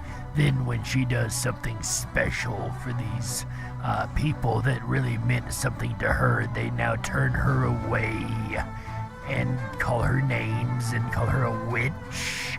Oh yes, the revenge here is definitely gonna be dark indeed. Undine bursts into tears as she disappears beneath the surface of the river, never again to return to land. It does not take long for the knight to forget Undine and instead marry Batalda. And on that night, a ghostly figure emerges from their castle well and comes upon the knight. He looks upon the figure, who looks remarkably similar to Undine. "I have come for you, and you must die," she says to him. And so he does. For he had broken his promise to her, and he had to pay the price. I told you that was gonna have a bad ending somehow, or it wouldn't be on this list. Yes, indeed. It does look like you were right, Jerry. That did have a very dark ending, for he paid the price for his lies and his treachery, did he not? And a price deeply to pay indeed that was. For to pay with your own life is the ultimate price indeed. Yet again, we find morals in here, but not the morals that we thought we would be learning when we were children. Oh no, the morals in here are very much more adult-oriented indeed. A beautiful young woman suddenly comes to the attention of a creepy old murderer. A love story for the ages, right? Oh, definitely. Everyone's heard the story about the murderer and the person that falls in love with them, right? Yeah, that's your classic love story, yeah. Bluebeard is the tale of an ugly old man with, well, a blue beard. At least he did have a blue beard. At least it wasn't like a purple beard and they called him Bluebeard, right? Or like an orange beard and they called it... I don't know, I'm just being silly now. In fact, he is so ugly that none of the girls in the village want to marry him. It sounds like he had what they call a face for radio. It's too bad radio wasn't a thing in his time, huh? Hey, DW? Yes, Jerry. You do realize you're on radio right now, right? Yes, I do. Why? What do you ask? Well, you can't exactly go walking around in public in your full wolf form now, can you? So some would say you've got a face for radio, would they not? Ha ha ha ha. Oh, you're a funny guy, Jerry. Ha ha ha ha. I hope Bluebeard, our character here, was a funny guy, because apparently his looks barred him from getting any dates in this story, right? A husband with a blue beard? Perish the thought. Plus, there's the troubling fact that Bluebeard has married before, but all of his previous wives have gone mysteriously missing. Well, that definitely is not a good track record, is it? Determined to get his bride, Bluebeard throws her family and friends a lavish party. See, despite being ugly, Bluebeard is incredibly rich. That wealth was all Our Lady needed to rethink the matter. Isn't it funny how a monetary gain can change one's mind so quickly? After all, his beard wasn't that blue. In a short time, they were married. Then, one day, Bluebeard must go out of town on a business trip. He gives his wife the keys to all the doors in the house, but orders her never to go to the cellar. I don't know about you, but that would be the first place that I would look. What about you, Jerry? He handed you all the keys and told you, go anywhere but the cellar. Would you do it? No, I would completely respect the privacy and do as I would ask. I gotta say, I'm a pretty respectful person. Are you kidding? The moment his back was turned around, I would be racing to that cellar to figure out exactly what was in there. I'm a curious wolf indeed. Well, let's put it to the audience then. What do you think, guys? Put a 1 in the chat room over there if you would respect and not go anywhere near the cellar, if you would just do as he asked. Or put a 2 in the chat room if you would not waste time to get over there and find out exactly what is behind door number 3, right? What do you guys think? 1s or 2s? What do you think? I know, like I said, I would be respectful. Dark Wolf sounds like he'd be a little more curious. What would you guys do? Promising the most terrible of punishments would await her if she did. Then he left. Of course, she couldn't resist the siren song of what lay beyond the cellar door. So, leaving her self-preservation behind, she crept down the cellar and opened the door to a pitch-black room. How many of you said that you would follow me down the stairs to the cellar? For those that did, let's find out what our character finds down there. At first, she couldn't see anything, but then, slowly, her eyes adjusted. There, in the cellar full of congealed blood, lay the rotting and massacred bodies of Bluebeard's previous wives. Oh, this has definitely got quickly disturbing. See, if you would have been respectful and listened, you wouldn't have found a room full of dead bodies. Yes, but then you wouldn't have the knowledge of what is coming for you, now would you? I guess that's a fair point. She was so shocked, she dropped the key, which became covered in blood. But the key was enchanted, and she couldn't rub the blood off. When Bluebeard finally came home and discovers her treachery, he lifts her by the hair and draws his sword, ready to slit her throat, just like every woman who came before her, before getting run clean through by the lady's, previously unmentioned, brothers. So it sounds like she narrowly escaped this fate. But Bluebeard paid the price again for his evil deeds, didn't he? In this lesser-known Brothers Grimm tale, The Three Army Surgeons love to boast about how they're the best surgeons in the world everywhere they go.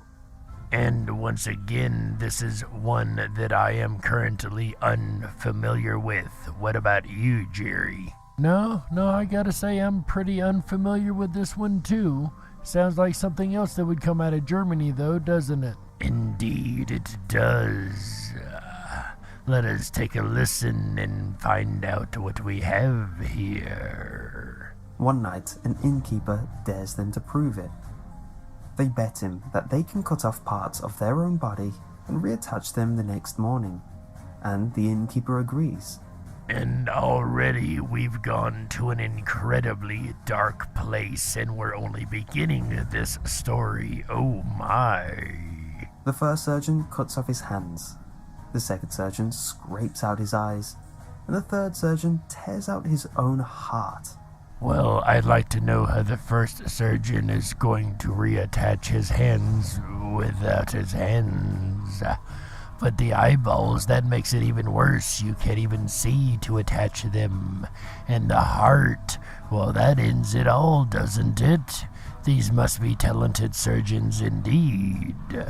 Having done this, all three rub a secret magic salve on their bodies that will enable their organs to be reattached with no trouble the next morning.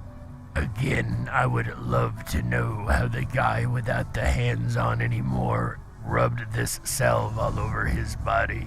Are you really sure you want the answer to that question? Fair point. The heart, eyes, and hands are given to the servant girl for safekeeping. Unfortunately, the servant girl has a lover. While she was meant to keep watch over the organs, her lover visited and distracted her. In this time, the local inn cat stole away the organs and devoured them. Horrified, the servant girl tries to find a way to fix the mistake she made. She takes the heart of a pig she butchered earlier in the day, cuts the hands of a thief's corpse, and tears out the cat's eyes and passes them off as the surgeon's originals. Wow! That just went from twisted to disturbing really quickly. I couldn't have said it better, DW. The next morning, the three surgeons reattach their various organs. The innkeeper is incredibly impressed, and the three surgeons go on their way. But the surgeon with the pig's heart couldn't follow his friends, for every time they looked the other way, he was off rooting in the dirt as a pig would. Hey, Jerry, you remember that phenomenon that you talked about where taking on people's body parts actually tends to take on their personalities? You remember talking about that on an episode? Oh, yeah, you're right, I do. That does sound a lot like those stories, doesn't it? I wonder if that's where they got the inspiration for this tale, huh? Perhaps even then they were noticing oddities when different things would occur. The surgeon with the cat's eyes quickly found that he could not truly see and had to be led around by his friends. The last surgeon stopped at the bar for a rest and found his hands acting of their own accord and stealing things out of people's pockets. Enraged, they go back to the inn, only to discover their organs are long and forever gone. In return for this horror, they threaten to burn the damned place down. But no matter what, they can't do anything to return to the way they were originally, and are forced to be at the mercy of their new organs for the rest of their lives. Once again, these are meant as fairy tales for children, but as we learned in the first half, these fairy tales weren't actually meant for children, not all of them. As we've learned, they were actually meant for adults and aristocrats. Even though today we teach them to our children, and we don't even teach them the right way, do we? We teach them as cute little moral stories, and not even the correct morals that the real stories taught. I am sure of one thing, whether it's the paranormal or the dark side of the history of fairy tales. In the end, ladies and gentlemen, you be the judge. That's right. Oh, yeah. Dark Wolf, ladies and gentlemen, there he is. What do you guys think? Think we should let him host the rest of the month? I think he did a pretty good job.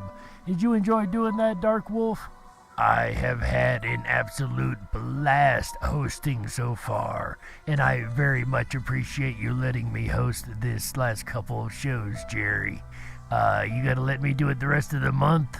Were you kidding when you said that? I will make you a deal. I will let you host up to the last show of the month, and then I'll take over for the Halloween party. How does that sound? That sounds like a good deal to me.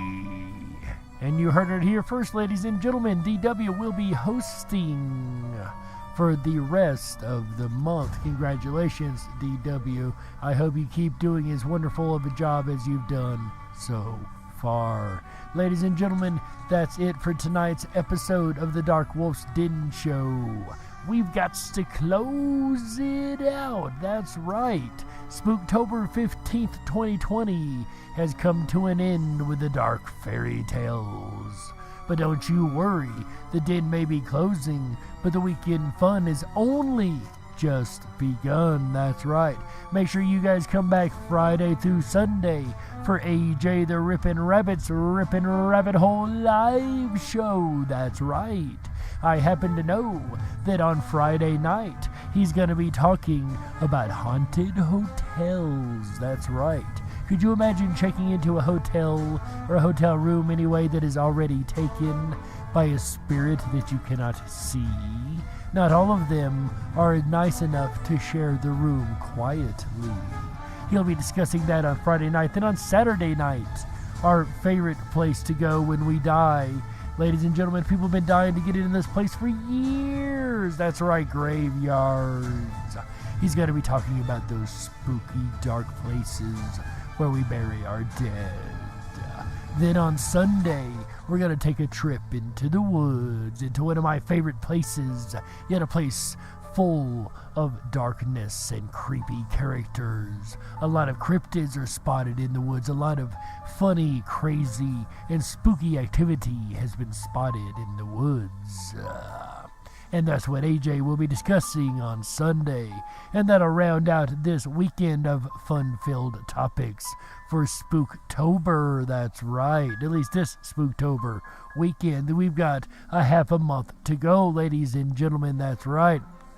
I advise you heavily to go over to the riponrabbithole.com. That is RIPONRABBITHOLE.com. gmail.com. I kind of need you guys' help tonight. This show has really made me need some therapy, and I need you guys back in the VIP lounge to help me work through some of these issues that Dark Wolf has caused this evening, and maybe I can help you work through some he may have caused in you too, because he has definitely demolished my childhood tonight. If you want to get to that VIP lounge and hang out with us, just go on over to the RIPON RABBITHOLE.com. That's the RipinRabbitHole.com. Select the Backstage 24/7 Lounge. That's right. Scroll about halfway down that page. Select the VIP entrance. You're going to have to allow your camera and microphone, but you can turn that off the moment you get inside and just use text chat. There's a couple that hang out every night back there, and they do just that. And it's fun having everybody back there to hang out and discuss, because for you guys, the conversation's in here, but for the Rippin' Rabbits, the conversation has only just begun. That's right. I also urge you to scroll down to the bottom of each and every page and select that red record button. You only got to do it once. You ain't got to do it on every page.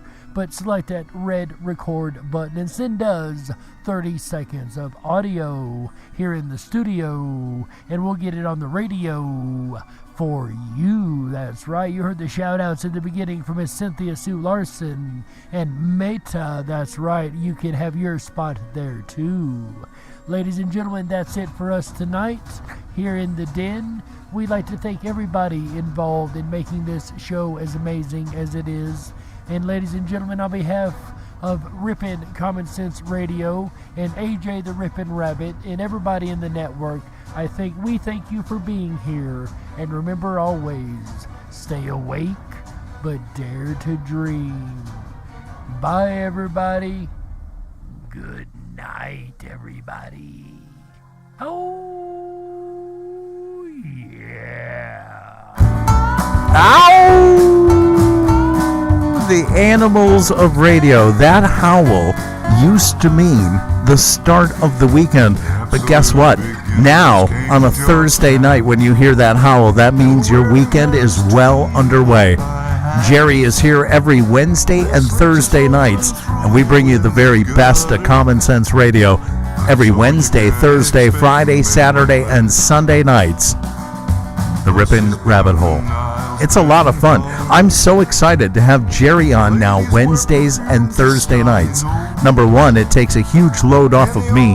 And number two, he's just awesome to listen to.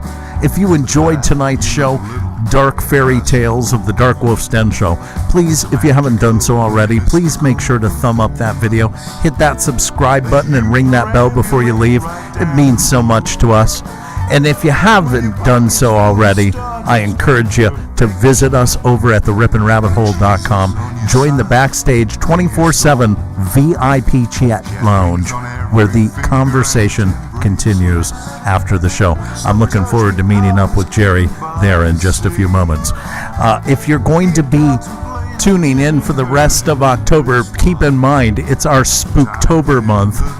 All shows are Halloween themed. I'll be back again tomorrow night, Friday night, with a look at haunted houses. Then Saturday we'll tool through the cemeteries and graveyards in a phobia-based graveyard show.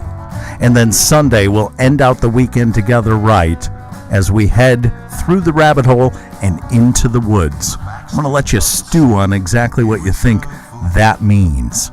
It's a lot of fun here at the Ripon Rabbit Hole. If you haven't done so already, I strongly encourage you to visit us there in the VIP chat lounge, where you can participate, where the conversation continues after the show. Jerry is now on every Wednesday and Thursday nights, a signature show here at the Ripon Rabbit Hole.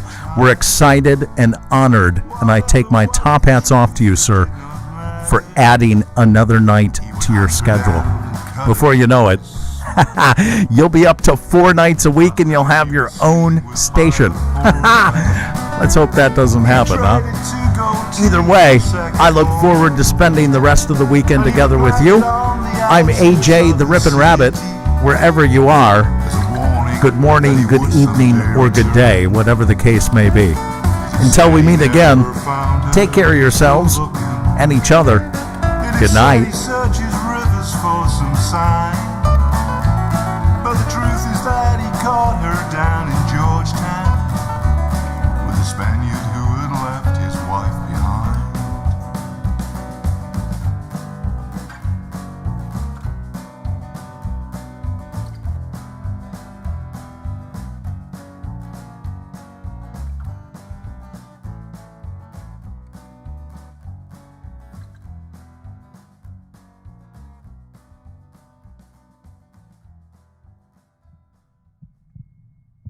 Are you ready for the ultimate Halloween experience? This year, with all the social distancing taking place, Halloween, contrary to popular belief, has not been canceled. I repeat, Halloween has not been canceled. The Ripon Rabbit Hole is proud to sponsor a unique virtual Halloween event taking place October 15th through the 31st exclusively at ourtrickortreat.com. That's O-U-R, trickortreat.com.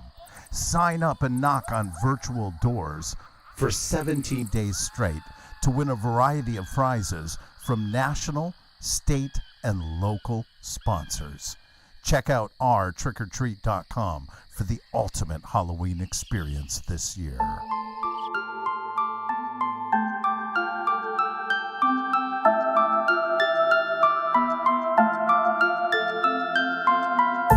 I'm lost and into the dark. Some things are better left unknown. And I'll never find you here, 'cause no one's ever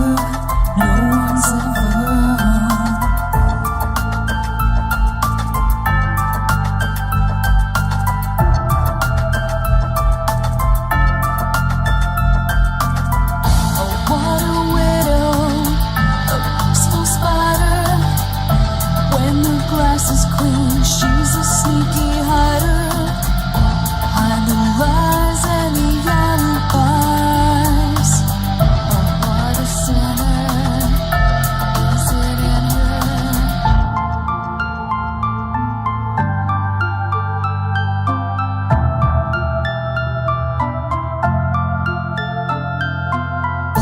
What's the truth in this riddle? Is love really just this simple? I can't seem to find my way in this world that never stays.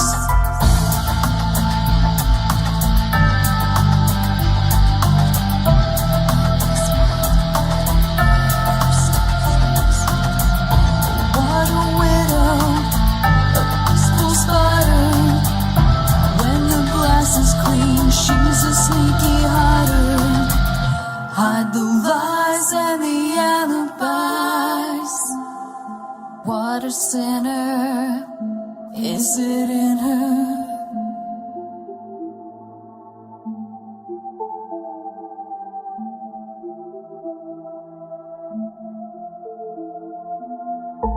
Is this real?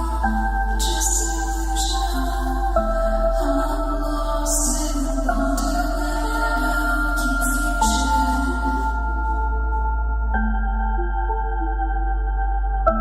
I'm lost in wonderland of confusion. Is this real or just illusion? Manifestation or a dark delusion?